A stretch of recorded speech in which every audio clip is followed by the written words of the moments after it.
Hi friends, welcome to Jhansi home vlogs. ఈరోజు వీడియోలో గోధుమ రవ్వతో అలాగే బెల్లంతో హెల్దీగా కేక్ ఎలా ప్రిపేర్ చేసుకోవాలో ఈ వీడియోలో చూపిస్తున్నాను. కేక్ అంటే మనం ఎక్కువగా యూజ్ చేసేది మైదా అండ్ పంచదార. అలా కాకుండా బెల్లంతో ఇలా కేక్ ప్రిపేర్ చేయండి. చాలా టేస్టీగా అండ్ స్పాంజీగా ఉంటుంది.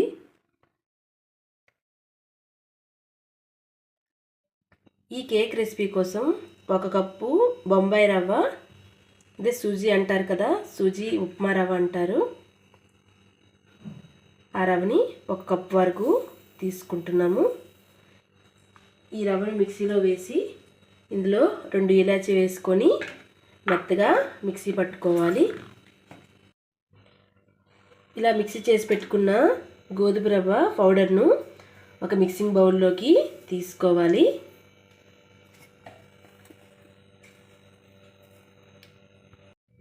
ఇప్పుడు ఇందులోకి 1 కప్పు గోధుమ రవ్వకు 3/4 కప్పు బెల్లంను ఇలా చిన్నగా తురిమి పెట్టుకొని ఇందులోకి వేసుకోవాలి.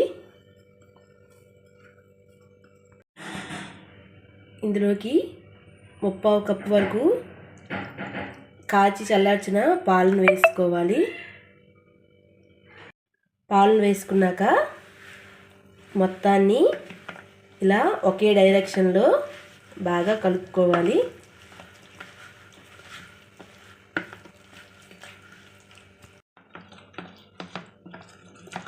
ఇలా మొత్తంగా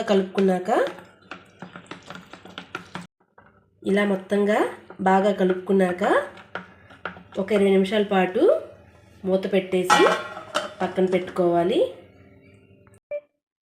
20 నిమిషాల తర్వాత మూత తీసుకుని చూద్దాము. చూడండి, కన్సిస్టెన్సీ అనేది గట్టిగా ఉంది. ఇప్పుడు ఇందులోనికి 1/2 కప్పు వరకు రిఫైన్డ్ ఆయిల్ వేసుకోవాలి. రిఫైన్డ్ సన్ఫ్లవర్ ఆయిల్ వేసుకుంటున్నాము. లేకపోతే నెయ్యి అయినా వెన్నని కరిగించైనా వేసుకోవచ్చు. ఇలా వేసుకున్నాక మొత్తంగా బాగా కలుపుకోవాలి.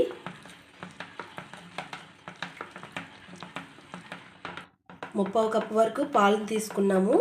అలాగే 1/2 కప్పు ఆయిల్ తీసుకున్నాము. అంటే మన కొలత 1 కప్పు వరకు అయితే సరిపోతుంది. కొలత అనేది అన్నీ ఈక్వల్గా ఉంటే కేక్ అనేది పర్ఫెక్ట్గా బేక్ అవుతుంది. నేనైతే ఇందులో ఎటువంటి ఎసెన్స్ వేసుకోలేదు, ఎందుకంటే ఎగ్ వేసుకోలేదు కాబట్టి ఎటువంటి ఎసెన్స్ వేయనవసరం లేదు. ఇలాచీ అయితే 2 వేసుకున్నాను, ఫ్లేవర్ అయితే సరిపోతుంది. ఇలా మొత్తంగా బాగా కలుపుకున్నాక ఇందులోనికి 1 చిటికెడు సాల్ట్ వేసుకోవాలి. అలాగే 1/2 టేబుల్ స్పూన్ బేకింగ్ సోడా అండి. బేకింగ్ పౌడర్ కూడా వేసుకోవచ్చు. నేనైతే 1/2 టేబుల్ స్పూన్ బేకింగ్ సోడా, వంట సోడా వేసుకున్నాను. వేసుకొని బాగా కలుపుకొని పక్కన పెట్టుకోవాలి. ఫ్రీ హీట్ కోసం స్టవ్ ఆన్ చేసి మందంగా ఉండే ఏదైనా పాత్రను పెట్టుకోవాలి. నేనైతే ఇందులో కుక్కర్ని పెట్టుకున్నాను. కుక్కర్లోకి స్టాండ్ పెట్టుకొని కుక్కర్ మూత పెట్టుకోవాలి. బెల్ట్ తీసేయాలండి. కుక్కర్కి తీసేసి మీడియం ఫ్లేమ్లో 5 to 7 మినిట్స్ వరకు ఫ్రీ హీట్ చేసుకోవాలి. ఇప్పుడు కేక్ టిన్ తీసుకొని అందులో ఆయిల్ అప్లై చేసుకోవాలి. మొత్తంగా ఆయిల్ అప్లై చేసుకోవాలి. ఆయిల్ అప్లై చేసుకొని మైదా పిండి లేదా గోధుమ పిండితో డస్టింగ్ చేసుకోవాలి. ఈ డస్టింగ్ చేసుకోవడం వల్ల కేక్ అనేది అంటకుండా మంచిగా కుక్ అవుతుంది. నేనైతే ఇక్కడ గోధుమ పిండితో కేక్ టిన్ని మొత్తంగా డస్టింగ్ చేసుకున్నాను. ఇప్పుడు ఇందులోనికి ముందుగా మనము కలిపి పెట్టుకున్న కేక్ ప్యాటర్న్ని మొత్తంగా వేసుకోవాలి. ఇలా వేసుకున్నాక బబుల్స్ ఏం లేకుండా సరి చేసుకోవాలి. ఇప్పుడు ఇందులోనికి టూటీ ఫ్రూటీ వేసుకుంటున్నాను. మీ దగ్గర డ్రై ఫ్రూట్స్ కానీ ఏమైనా నట్స్ ఉన్నా వేసుకోవచ్చు. నేనైతే డ్రై ఫ్రూట్ టూటీ ఫ్రూటీ వేసుకున్నాను. ఇవి మార్కెట్లో దొరుకుతాయి. అలాగే కొద్దిగా జీడిపప్పు పలుకులను కూడా వేసుకుంటున్నాను. మన ఇష్టమేనండి, మన దగ్గర ఏ డ్రై ఫ్రూట్స్ ఉన్నా వేసుకోవచ్చు.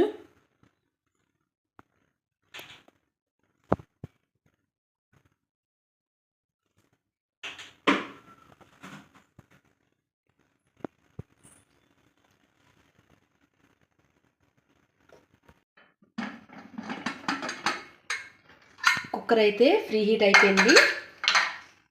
ఇప్పుడు ఇందులోనికి కేక్ టిన్ని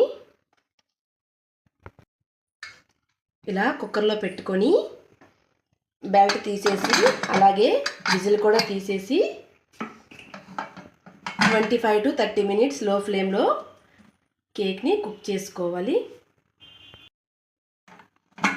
30 minutes తర్వాత కుక్కర్ మూత తీసి చూద్దాము. కేక్ బేక్ అయిందో లేదో తెలుసుకోవడానికి టూత్ పిక్ కానీ చాక్ కానీ పెట్టి చూడండి. చాక్ అయితే ఏమీ అంటలేదు, అంటే కేక్ అనేది పర్ఫెక్ట్గా బేక్ అయిపోయినట్టుగా.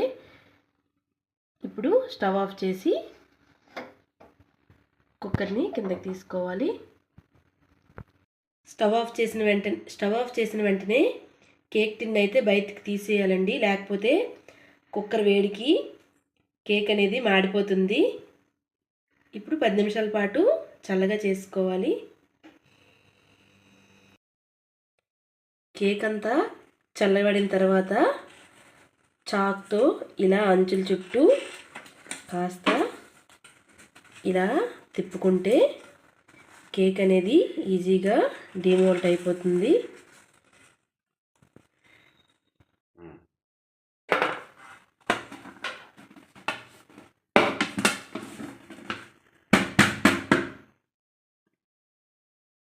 చూడండి, కేక్ అనేది ఈజీగా డిమోల్ట్ అయిపోయింది.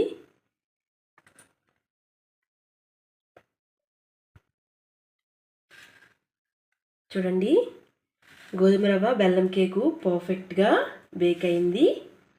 ఇంతేనండి, ఎంతో టేస్టీగా ఈజీగా హెల్తీగా రవ్వ కేకు ప్రిపేర్ చేసుకోవచ్చు. మా వీడియో కనుక మీకు నచ్చినట్టుంటే లైక్ చేయండి, షేర్ చేయండి, సబ్స్క్రైబ్ చేసుకోండి. Thank you for watching.